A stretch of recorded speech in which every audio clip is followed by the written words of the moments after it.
Talk and scroll. Talk and scroll. Talk and scroll.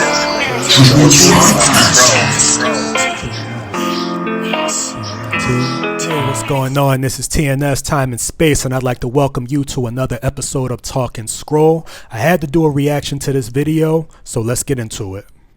I'm just going to take a minute just to explain to you guys why Andrew Tate's fans are actually delusional. So let's start off by saying Andrew Tate would actually fall into the category of being a high value man because he's good looking, he's successful, he's in shape, and he would be a protector and a provider. His arrogance, yep, that can just go. But however, he would on paper be classed as a high value man. So for whatever reason, you guys have glorified him and he is the king, whilst you guys are his jesters. Okay, first and foremost, I want to point out the ridicule. So if Andrew Tate is the king, then all of his fans, or those that, maybe agree with what he says, all the other men are jesters. So this is interesting because it just highlights how the average man is ridiculed, you know what I mean? But the average woman is a 10. So I just want to point that out, number one.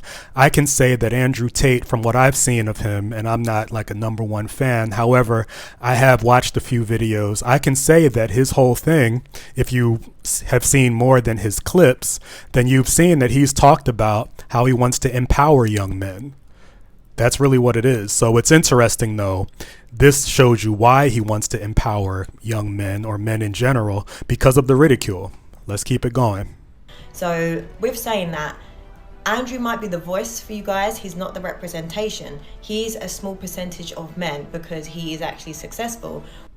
So the funny thing is, though, that always applies to men, and that's no problem whatsoever.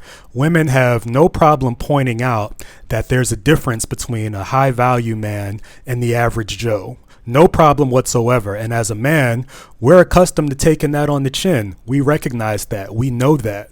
But for women, and you can, look at old Kevin Samuels clips if you ever want to be amused, they have no problem. The average Jane, if you will, has no problem comparing herself to a Beyonce, to a Rihanna, or whoever. No problem whatsoever.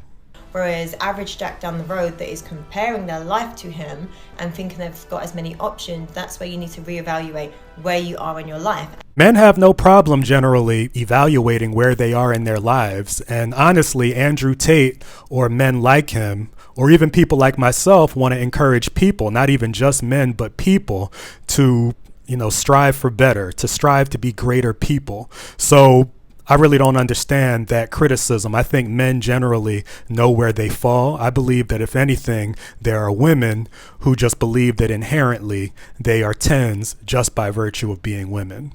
And it's not me digging you out, it's just being realistic. Like, average men do not have these options. So Andrew has given you a false sense of reality and you're all delusional. It's interesting that she says a false sense of reality.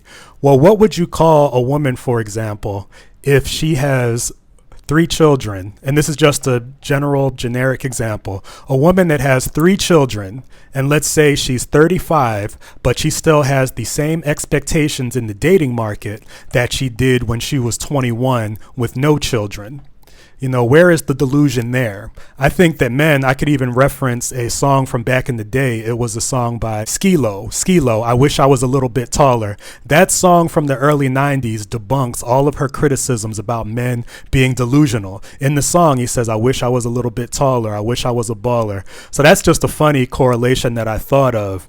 So as far as the delusion, honestly, I believe that women who believe that they're in the same spot, when they're older with more quote unquote experience that would also be called baggage, would be in the same boat as they were when they were 19, 20, 21 years old. I believe that men, we take it on the chin often. We have to hear about that all the time. You know what I mean? You hear about big bag energy and this and that and the third. We are reminded, we being the average Joe, quote unquote, that we're not seen as successful. However, I would argue that the definition of success honestly depends. How are we defining success? I would say that if your income exceeds your expenses and you can pull your own weight and you're a productive member of society, then you are successful. Do you have the same options as a millionaire? No. Do you have the same house? No. Do you have the same car? Most likely not. However, I would define that as successful. If you've been able to go from a job to a career and you're able to make an honest living, I believe that is success.